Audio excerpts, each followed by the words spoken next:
Hi, and welcome to another episode. Today I'm chatting with Sarah Gray.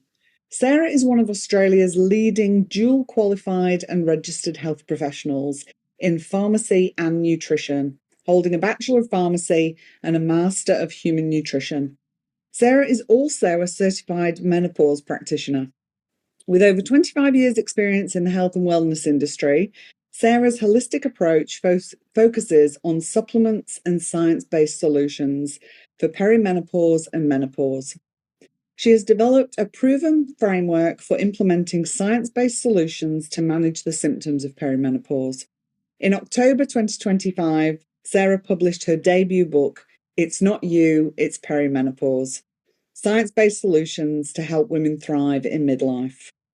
As a trusted thought leader, Sarah has appeared on Channel 10's My Market Kitchen and is a recognised voice across radio, print, digital media, and podcasts. Welcome, Sarah, and thanks so much for joining us. Thank you so much, Hayley. It's lovely to be with you today. Can you start by telling us what led you to specialising in perimenopause and menopause and, of course, writing your book? Yeah, absolutely. I think going through this phase of life makes you really want to learn more about it, which is probably one of the things that is really sparked the interest. But to tell the story, sort of how it kind of evolved, I am a pharmacist and nutritionist, as you've just mentioned, and I had an online clinic. I still do. And the local gym that I used to live near would send lots and lots of clients my way, which was lovely. And many of my clients are women aged between 30 and 50. And 99% of the time, it would be a consultation around, well, I really want to lose this midline weight or excess weight that's just kind of piling on and I'm not sure why. Now, as a nutritionist, I don't really love talking about weight loss as the kind of primary goal for somebody because I find that it's a real mindset shift. And if you've got a really bigger goal, like you want to be healthier to run around with your kids, or you want to be able to be stronger and less fall less, or be more active in your older age, it's a bigger goal and a better goal to really have. And then the weight loss kind of becomes part of your health journey. And as I delved more into that, I found out that most of these women, through blood tests and other symptoms we were checking, were really all experiencing these hormonal changes, which are in itself perimenopause. So it really motivated me to train a bit more in that space and understand what was happening, because not only was it around that physical and some of the psychological changes, but really low mood and a very stressful and tumultuous time for these women. And many of them entering the clinic or coming online in tears. So I thought, well, what can I do as a practitioner to better equip myself to help these women live happier lives and get through this really tumultuous phase, but understand there's things you can do to make yourself feel better. Yeah, fantastic. I love that you mentioned that, the sort of shifting the overall overarching goal from weight loss to health and well-being. I think we have so much messaging, particularly as women, about you should be a particular size, you should look a particular way, but Yeah. we really do want to be focusing on long-term health and well-being, don't we, rather than how do I look, because that's going to change again and again and again as we get older. So I love Yeah. your focus. 100%. So the thing for me, I think about, like, when I go to the gym in the morning or I go for a run, I'm thinking about, well, when I'm in my post-menopause phase, I want to be strong. I want to be able to walk for as long as I can walk. I want to be able to lift things, carry my groceries, be mobile. So it's about health. And I love that approach. Thinking about that makes it a lot easier and less stressful to worry about what I look like today. It's more about how healthy is my body to live a healthier, longer lifespan. Yeah, absolutely. I am in the menopause phase. I went through that quite a long time ago now, and there wasn't the conversations. I was diagnosed with fibromyalgia, which I to this day am really unsure that that was ever what was happening for me. I think I was in perimenopause and I was going through menopause, and the information just wasn't there, and the conversations weren't being had. And gosh, I wish I'd had your book back then.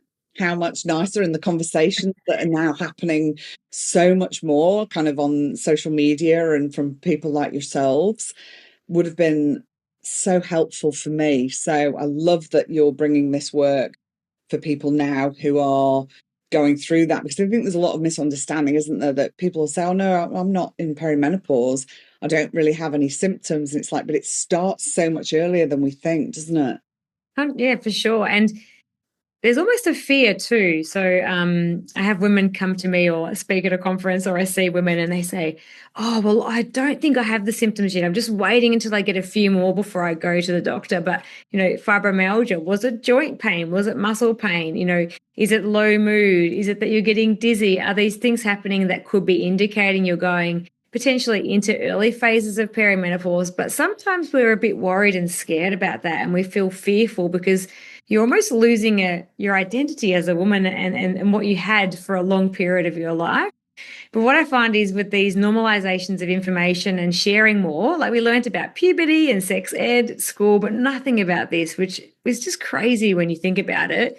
When you learn more about it, you understand it's just another phase of your life, and there'll be more phases of your life, and not to fear it. It's a much nicer. Whereas, yeah, a bit like yourself, I had symptoms appear early that were sort of misdiagnosed, I feel, as well. So it's really good to understand so you can advocate for yourself when it comes to that as well. Absolutely. And why do you think these conversations are so important, especially for women in business? Because a lot of my listeners are women who are running businesses or high level employment in other businesses. Yeah. So, we know women, and you know a lot more about this than myself with the work that you do. Like, women are high performance, but this period of life is that sandwich generation. When you're having these symptoms, you're usually at the peak of your career.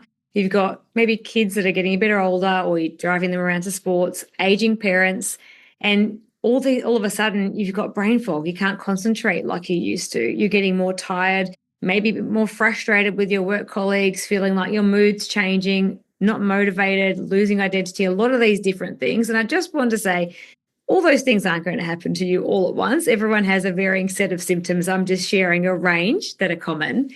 And it's really important to know about these things because in the workplace, there's huge amount of research done. None of it's been published. More of it's been kind of online surveys done by Louise Newsom, a doctor in this space, and other menopause experts. But there are studies of thousands, or surveys, I should say, of thousands of women, finding out that women are leaving the workplace early, retiring early, taking sick leave, but not really being feeling safe or confident to tell their workplace or employer what it's about. And this is the one that really blows my mind, saying that their work efficiency and effectiveness is reduced. They're not as quick as they used to be, and the output's not as good. And the most fascinating part of that is it's all self-reported. Mm-hmm. So what I find is my sort of a little bit of word of advice, I'm sure we'll get to that later too, is really think about how you're perceived by other people as well. And sometimes we can be a little bit hard on ourselves as women and think, oh, it took me 2 hours to get the job done that used to take me half an hour. It's probably faster than other people anyway. So really find out from your colleagues, how are you feeling with my performance, and understand and validate that, because sometimes it's putting a lot of pressure on yourself when really your performance is probably fine. So there's a lot to be done in the workspace with, menopause friendly workplaces, which is emerging slowly, but it's really important that you understand it, because then if you can identify and understand what's happening, you can be kinder to yourself and often make things a little bit easier in what's quite a confusing time. Yeah, absolutely. I love that you talk about that. And then, the compassion piece comes in really importantly there, isn't it? That we can look through this lens compassionately and not shame and blame ourselves for something that we're going through that is a very natural process of life as well, but also being realistic in how we're seeing ourselves by perhaps speaking to other people that we know are supportive and kind. Yeah. Perhaps not the people in your life that perhaps might be a bit critical. You probably don't want to be asking them, but to really find out how we're going, both on our own self-report, but like you say, people who care about us around us that can give us a realistic look at what's happening as well. Yeah. What do you see as some of the biggest challenges that women have during this season of life, especially those that are either running businesses or perhaps, like you say, have the teenagers at home? So a couple of things. One would be sense of identity and sense of self. And thinking, I don't not enjoy my work anymore. I don't feel like I used to feel anymore. I don't feel like myself anymore. I feel like I'm out of my own skin. So it's about that sense of identity. Many women change careers or start a second career, have a second act in this phase of life. So it's really understanding there are changes happening in your brain and chemically as well. So you may not be thinking the way you normally would be. So it's important to understand if these things start to happen that you really should speak to somebody and understand what's happening. And yeah, if you really do want to change because you're seeing things differently, that's great. But don't sort of sit and suffer in silence and feel like you're losing control. Always try and speak to other people and get support. There's a bit of research from Professor Susan Pinker, and she wrote a book called The Village Effect, which shows so much power in community. So I guess, if you think you're suffering in silence, I can guarantee you there's other women in your workplace and in your circles and your family who are also experiencing this. And if you actually lean into that community piece and talk about it, you can feel a bit more normal in that it actually is something that's happening for us all. I'd also say if you're in that moment of thinking, oh my gosh, I've got kids to drop off, aging parents, everything's going wrong, I'm busy at work, I can't cope, my moods are changing, just sit back and think, okay, this is a part of my health like any other part of my health. I need to go and seek help because it's not normal to feel that way all the time. And there are things that you can do with nutrition, lifestyle, and medications to help you get through that little bridge of time in life, which is about 4 to 8 years for most women. Some will have symptoms post once you pass the menopause phase, but get support because if you're feeling like that, sometimes it's hard to see straight. So when you were saying before, you mentioned something like, you don't have to do it all and try and be more compassionate. I find that's a good thing when you're in a good mindset. When you're not in a good mindset because you're feeling like your hormonal fluctuations are impacting your mood, it can be hard to see things clearly. To try and get someone to help support you to be in a space where you start to feel a bit more comfortable and can see things a little bit more clearly as well. So really seeking support and community and connection is my number one tip for most people in this phase of life. Yeah, I mean, gosh, across all life, we know from the research, we're social beings. It's part of our DNA, being Exactly. connected. But there is so much information out there. I mean, there's information on Instagram and TikTok and all over the place. And, I'm a big believer in getting a good health team around you, good support in whatever domains in life you need, and seeking that from people who have the credible backgrounds, because there Yeah. is so much. I mean, we can go online and there's always going to be somebody telling us the next latest greatest supplement we should have, or the thing we should be doing, or get up at 5 o'clock, or do whatever. And the work I do with people is very much understanding yourself as a unique human being and making sure that you're doing things that suit you, because generic advice doesn't tend to work well for everybody. So what advice would you give to people who are being absolutely bombarded with so much information on what's helpful, what's not, what should we be taking? Should you be on, HRT or not? What supplements should you be taking? What sort of advice would you give to people? I love this question. This is the reason I wrote my book. And you'd know this from writing a book. You've got to work out the purpose of the book when you really want to write it, but how it fits in. And mine was, well, there's all this information and overwhelm. How can I actually try and cut through that with some simple information that's science-based from a person that people can trust due to my qualifications? And I actually have a running character through the book called Sophia, who's a woman just like what you're mentioning, who's overwhelmed and inundated with the next supplement or the next diet to try or miracle cure. So my advice is, and this is easier said than done, I realize, but try and start with a bit of a blank page and be really careful and audit your social media, audit where you're getting your information from. Check the credibility of the people you're getting your information from. And that can try and clean up your algorithm a little bit. I also have this analogy, which is about baking a cake. I love cake and always talk about this, but it's about what you mentioned there, and that everybody's unique and individual. And one supplement, so creatine, all the rage for women in perimenopause right now. Does every single woman in perimenopause need creatine? No. Just because an influencer is making a smoothie in the morning with creatine and ashwagandha or magnesium, you don't necessarily need it. So my cake theory is around everyone's cake ingredients are unique. You're a unique person, and you'll build up what you need across nutrition, supplements, lifestyle changes, and lifestyle changes like exercise and mindfulness and connection are overwhelmingly amazing in this space. So don't discount those things that don't get too much of the shiny kind of media.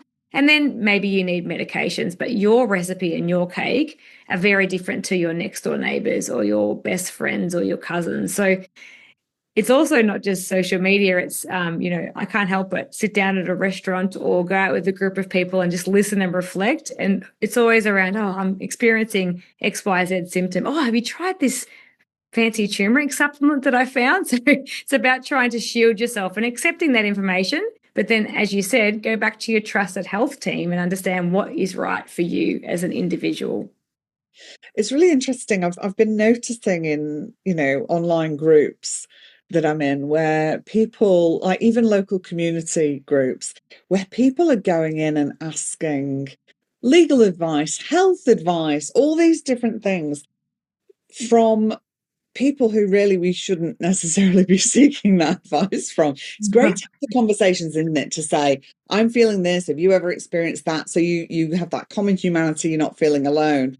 But they're not necessarily, your neighbours aren't necessarily the people you should be going to say, what are the supplements I should be taking for perimenopause? Or what's the exercise regime that would work for me? Or, what do I need to be doing? What do you think it is that stops people going to qualified professionals? I think it is a bit to do in my specific space and maybe in others too. I was actually speaking to a friend this morning looking for good psychology support. I think it comes down to cost for a lot of people. Not necessarily the cost once they get to a good quality practitioner, the cost or the money they've spent before they get to you. So I'll often have lots of email communication or phone calls, or I'm very generous with my time with people before they even pay $1 or book an appointment, because mostly it's like I've spent $2,000 or $3,000. I've seen all these people, I've bought all these supplements, but I still don't feel any better. And so to sort of get them across the line to invest a little bit more money in somebody and like myself or like yourself in your space can sometimes be just too overwhelming. So I'll just ask the free perimenopause group on Facebook or the local community group as well. I've seen things on those groups around. I've got expired medication. Can I still take it? And I have to sort of hold back and think I can't interact here because of our professional codes, like because then I'm actually giving advice. So I think it's money.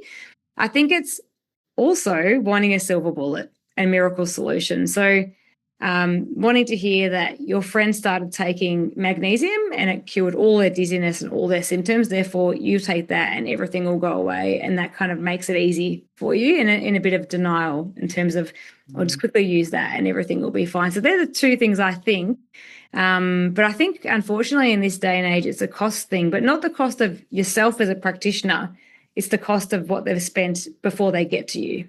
Yeah, look, I think, people are really vulnerable in these different transition phases in life, and we are looking for something that's going to solve the problem. And people can be under so much distress. Yeah. I know for me, like I say, there just wasn't the information around perimenopause. There weren't the conversations. There wasn't the training in as much, perhaps, with the health professionals. And I had spent a lot of money and a lot of time on seeing specialists for different things and still not getting any answers. But if you can go and find people who are qualified and specialized like yourself in that particular area, the value of finding somebody who knows what they're talking about actually gets you to a solution that is custom for you, quicker, and long-term costs you less money, right? Yeah, definitely. And also, I always talk about health, just like anything else in life. It's a two-way relationship. So if you come to see me and I don't suit you, or you don't get along with me, or you don't feel like we connect, you don't have to keep coming to see me. You have to have a really good rapport with your health professional. And people tend in this space to keep going back and signing up to supplement monthly subscriptions or all these really expensive things. And then when I sit down with them and ask them in the first couple of minutes of a consultation, well, which of all these things made you feel better? And they say, oh, nothing really. It's sort of, I can't fathom that myself. Maybe it's because, as health professionals, you see things through a different lens, but I see it as it's a two-way relationship. So if you don't feel like you're getting something out of it, value for your money, but also not feeling better. And it's not a miracle. You're not going to feel better in 5 minutes. But if you go and see someone for 3 to 6 months and you're not noticing any changes, well, then really think about whether or not you need to switch who you're seeing. Because even it might be the most qualified person in the world, but you have to have a really good rapport with that person, because you're divulging some of your really, I know I'm not a therapist, but, I often have, the first half an hour of a consultation, I feel like I probably should do some qualifications in that, and I'm actually really strongly suggesting they go and speak to somebody. So yeah, I think it's a mix of all of those things. Yeah. I don't know if this is your area so much, but I know just through my work previously as a psychologist and also my work as a coach, I work with a lot of neurodivergent women. I'm late identified autistic ADHD myself. And that for me came at the time, after I was through menopause actually. But I guess as a result, the coping strategies and the ways that I had managed life as a neurodivergent person in a neurotypical world were working really well. Um, and then I went through perimenopause, unbeknownst to me. And those things became much harder to maintain. And I hear that a lot from other women. I mention it in my book that, a lot of women actually start to question a lot of things and then they find out they're neurodivergent. And it tends to be around that time of perimenopause, menopause, as we're seeing a lot of. What's your kind of experience with that? And do you have any recommendations for people around that? Yeah, I don't have a specific training or experience in that, but anecdotally, I can share that I've had lots of my clients that I've recommended speak to a medical professional and had diagnoses similar to yourself. And it's almost like the changes in those hormones put you at a different baseline level, and all of a sudden you have to readjust, is the way that I see it from their side. There is a lot of research, and I just would love to have the time to dive into it, which talks about the increased rates of diagnosis of these types of things, especially around this phase of life. And I really want to get a bit more understanding of that and understanding why that actually happens. I would just say too, though, that what's happening sometimes is that women will come to me and say, well, I've just self-diagnosed myself. I think I've got ADHD. So just, that's how I'm feeling. I've been reading about it. So I'm sure you feel, I know this is not my podcast, I shouldn't ask you questions, but it's probably similar in your space, isn't it? Because people are getting all this information now about what it is, what all the symptoms and signs are, but probably need advice. So I always recommend them back to a psychologist or to their GP to speak to a health professional if they think that's the case. Or if I identify little sort of symptoms or things that I can see in my experience, I'll always try and steer them in the direction. I think everybody should have a really good GP and a really good psychologist. That's just my opinion. And then nutrition and pharmacy sit around that. But I think without that psychology and support, sometimes it doesn't matter what I ask people to do or how I ask them to change, those behavioral things really need to be addressed, or those mindset things need to be addressed before we can overcome any hurdles. And we often work really nicely together if there's kind of a team. Yeah, look, I mean, health is complex. People are complex. Yeah. And, when you think about it early in life, when people go through puberty, that has such an impact on mental health and well-being as well, depending how that transition is for you. And it's no different, is it, as we age and we go through these later transitions. So yeah, it's interesting stuff. I think I always come back to, it's really about understanding ourselves, really understanding what's happening for us, perhaps why we're engaging in the things we're engaging in, and then having good support around. And I also, acknowledge my own privilege in this, that I am in a position where I can have good health professionals around me, people to support me in my business and my home life and all different things. And not everybody has that. But thankfully, there is also free information from credible people like yourself, and low cost books and things like that people can now start to access. And unfortunately, not always the health system that is the way we might want it to be, but better than many places in the world. So I think that's important to acknowledge as well. What have been the most rewarding aspects for you in doing this work? Yeah, it has to be the feedback, the patient feedback.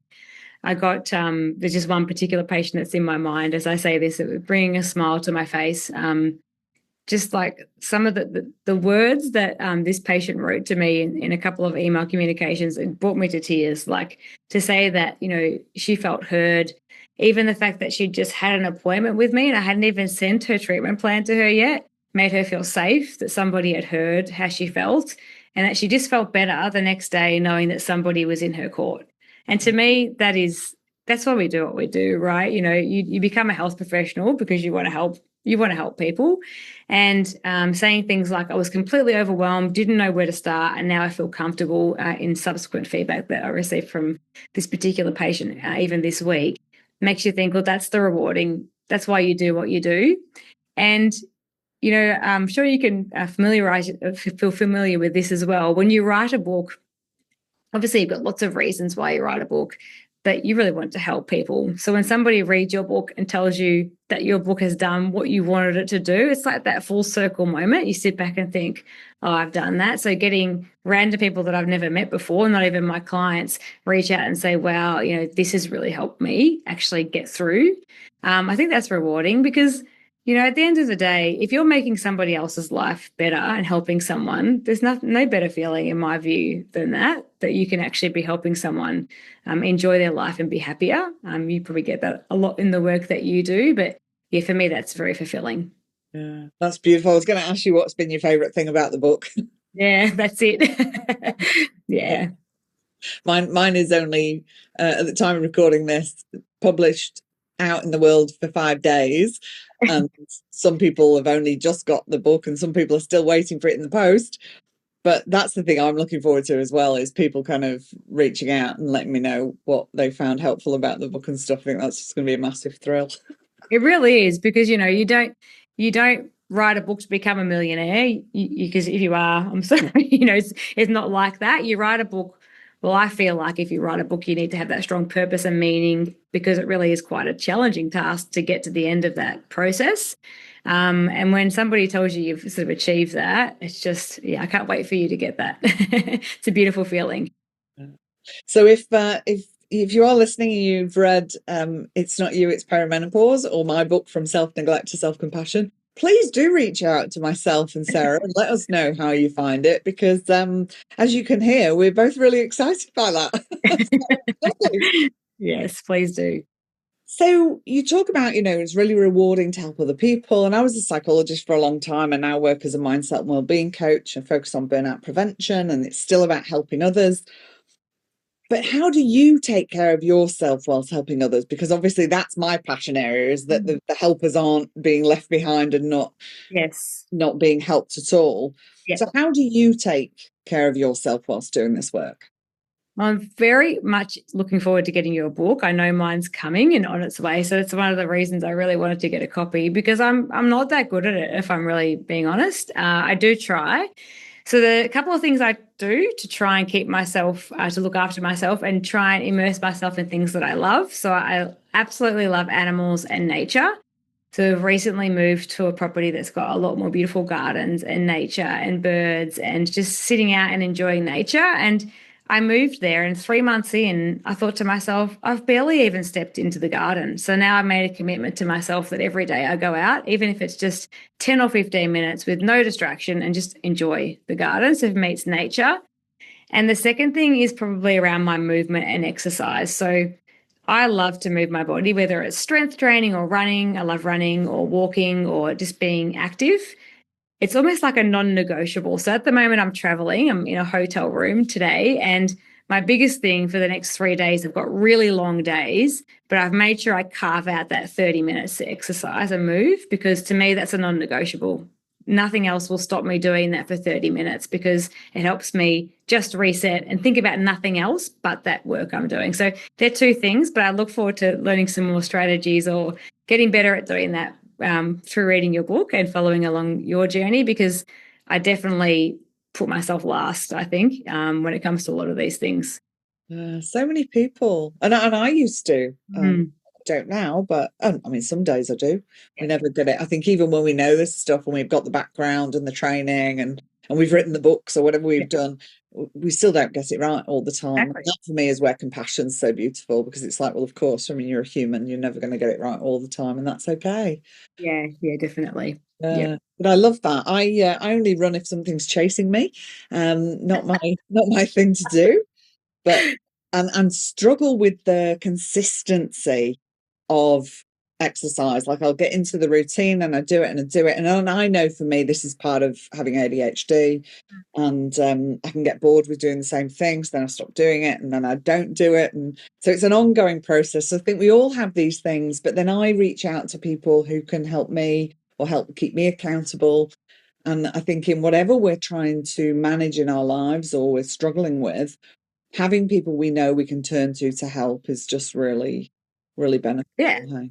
Yeah, it is. And I'm probably on the other side in that I have a tendency to get really like, I have to do something. If I don't do it, I get really hard on myself. So if you haven't gone for that run, well, you should have gone for the run. You're supposed to do it. So I'm trying to become more, well, you get to go on that run because you have the ability to run. Your legs work, you can run, you can enjoy nature. And if one day you don't get to do the exact run you couldn't do, that's okay. You know, you actually got up this morning and you could see the sun and you could enjoy life. So my husband's a really good anger in that space to say, well, it's okay, you couldn't run today, but what else did you do today? So I'm almost on the other side of what you're saying, in that I've got to pull it in sometimes, because you don't want the part of enjoyment of your life to become stressful. Like going for a run or going for a walk shouldn't be stressful for me, because it's actually what makes me feel better. So I sort of dance on that line a fair bit. Yeah. I think that you'll like the book. There's things in there around our emotional system, threat and drive system, and what motivates Yeah. behavior. So you might find some interesting stuff in there. I want to ask you the question that I ask all of my guests, and I'm always curious about the answer for this one. If you could meet your 80-year-old self today, she walks into your hotel room now, what do you think she would say to you? Gosh, this is a great one. I think she would say, stop and smell the roses a little bit more in life. Stop and enjoy moments. Be in the moment, be more present. And you know what? I'm actually visualizing her coming in. Maybe it's because I just watched the movie called Nonnas on Netflix, which was a beautiful movie. I've got an Italian background and I just love cooking. Cooking is like my love language. And she's telling me that I think you should stop and cook a little bit more. She's got an apron on. So I think for me, it's about really just doing what you love, enjoying it, and not rushing through life, because life is about living, not just getting things done. Absolutely. We were just talking, weren't we, before we hit record, about this time of year where everyone thinks everything has to be done by the end of January. And if you can't do it by the end of January, get it done by the end of February. And if you can't do that, get it done by the end of March. But you must be getting it done. It's like, hello, let's all just slow down a little bit. Yeah, definitely. That, you know, everything in its right timing. And we don't need to be rush with our nervous systems activated all the time. Yeah. Sarah, it's been an absolute pleasure chatting with you. If people want to find out more about your work, buy your book, where's the best place for them to do that? Yeah, well, thank you for having me. I've loved the conversation. You can find me at the Nutrition Pharmacist, so on my Instagram page or my website. And I love to share evidence-based facts and information for you there. So even if you want to have a look, you know, there's free checklists and things that you can download. I'd love to see you over there and to support you in your journey, however that may look. And where can they get your book? My book, you can purchase it on my website or through Booktopia or Amazon, or pretty much the usual retailers for books as well. So whichever suits you. Fantastic. I'll put all those details in the show notes. And thank you again. It's been an absolute pleasure having you on. Thank you very much. And thank you for tuning in and listening. I hope you've enjoyed the episode and got a lot from it. I'm sure you will have done. And I'll see you again next week. In the meantime, go well and go gently with yourselves. Bye.